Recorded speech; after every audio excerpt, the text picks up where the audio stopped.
All right, let's get into it. Hey, are you afraid to rewatch yourself on video? Is it because of your voice or the way that you look? Are you afraid to sound like an amateur or like you don't know what you're talking about? Being the center of attention can be a scary feeling, knowing that hundreds, potentially thousands of people are going to have their eyes on you at one point. As humans, it's normal for us to initially judge someone within a millisecond because it's just naturally what we do. And because of that, I feel like many aspiring creators are afraid to put themselves out there and get on camera, film themselves, and publish it because they fear they're going to be judged themselves. Let's talk about how you can challenge and overcome this fear and build confidence being able to film yourself. Let's go ahead and get into it. And also, don't forget to like and subscribe for more content creation tips. My first tip is to always plan ahead. Remember when you were in school and you had to give a presentation for class? You spent countless of weeks and many sleepless nights researching, curating, and building up your presentation so that you were prepared for the day to come. Imagine if you showed up on the day of your presentation and you had nothing prepared and you didn't know what to say. How do you think you would feel? Embarrassed? Maybe. Humiliated? Possibly.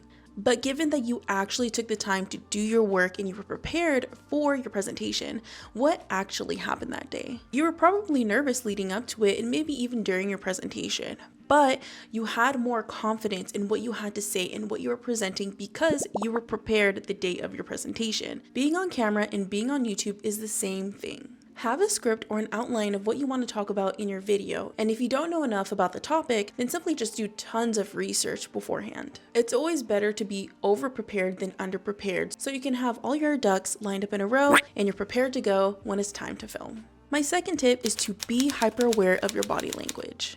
Your body shows someone how you feel about yourself without you actually verbalizing it. From my perspective, as someone who was self-conscious for a majority of their life, I wanted to protect and shelter myself by closing my shoulders in, covering my body with my arms, crossing my legs, and avoiding eye contact. And by doing this, I thought that I could prevent people from judging me or looking at me at my face, when in reality, probably nobody cared about me. But how was I able to overcome this? One, I was hyper aware of how my body reacted in certain situations. For example, in public, if I was sitting in a waiting room or standing, I made sure that my shoulders were back, my arms were to my side. If I was standing up, I made sure I wasn't holding my wrists in front of myself or my arms weren't crossed. I made sure that I was just standing back and standing in a very superhero bold position. Secondly, I talked to more strangers. From my experience, talking to more strangers and initiating the conversation while maintaining strong eye contact helped me so much with building up my confidence, not only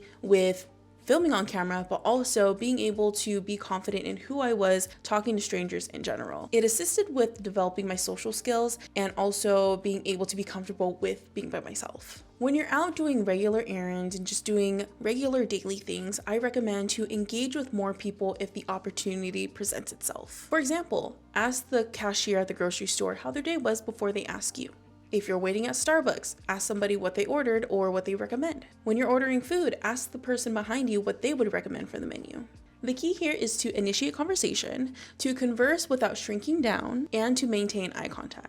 In my experience, the more that I did this, the more confident that I felt. And the confidence I felt from presenting this way transferred over to me being able to film myself and be on camera. My third tip is to record yourself a lot. I don't know about you, but I feel most nervous when I have to do something that I've never done before or that I don't do often. When the pandemic first started, I was experiencing extreme cabin fever, and because of that, I wanted to pick up a hobby. So that hobby happened to be roller skating. I remember feeling terrified because I was known as the kid who's very accident prone. I used to fall a lot, and when I fell hard. It would leave me with tons of bruises, and it just made me very fearful doing anything that requires me to fall and get back up, pretty much. Falling and hurting myself was pretty much a profession for me at that point. But all I knew at the time was that I really wanted to get into skating. So what did I do?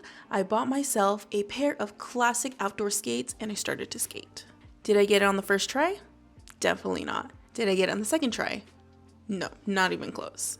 But I was getting better each day that I put myself through it. The more I skated, the better I was and the more confident I became. Where am I going with this, you may be thinking?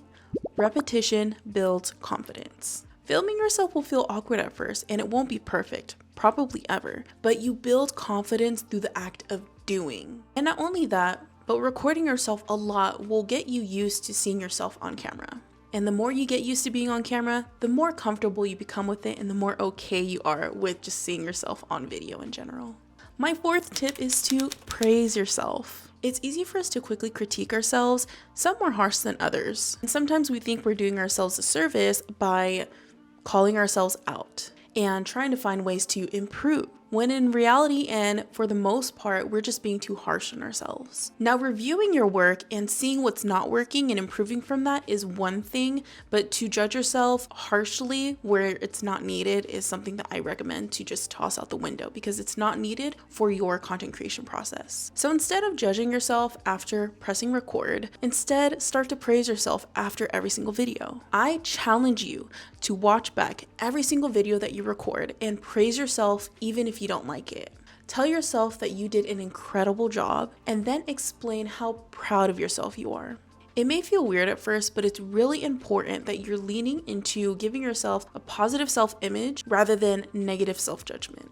It's like talking to children. You want to praise them, you want to give them positive feedback, and you want to encourage them to keep doing what they're doing. But when there's times where they need a little bit of feedback or if they need to learn a lesson, you're able to do that without being harsh with them. So it's the same thing for yourself when you're trying to give yourself some type of feedback. When you record, I want you to praise yourself, be gentle with yourself, celebrate yourself even if it's uncomfortable, but when you need that feedback, make sure it's actually productive feedback and not harsh judgment. Tip number 5 is to act like the camera is your friend. In my experience, it's much more easier acting like the camera is one friend that really cares about what I have to say. It's already awkward enough talking alone, basically to yourself or to a camera when you're filming content, but on the other hand, it might be scary talking to a group of strangers. I find it super helpful to act as if I'm recording a video for one of my friends or talking to one of my friends who is really interested in what I have to say and is able to take value away from our conversation. I just want you to keep in mind that with every video that you record, you're going to get better, and the goal is to be 1% better every single upload. So when you're recording yourself and you're feeling self-conscious and you're lacking that confidence, it's going to feel like that at the beginning. But the more you practice and the more you become familiar with this, the better that you're going to get. It's like starting a new job. You're very, very timid at first, you're uncomfortable, you don't want to be yourself fully, and then each day that you work at your job, you get used to the environment, you get used to the people around you, you get used to talking in their verbiage, in their company slang or their company terminology. You become so comfortable that you feel like it's so easy and seamless. And recording videos is the same way, and being confident on camera is the same exact thing. So keep all these tips in mind and put it into practice, and trust me, within a few months, maybe just a few weeks, you're going to have so much confidence when you're filming yourself. If you found this video helpful, I would appreciate your support so much on my channel by liking this video, subscribing to my channel, and then commenting what your favorite tip from today was. And then what you can do is click here to check out the next video, and I'll see you there. Bye!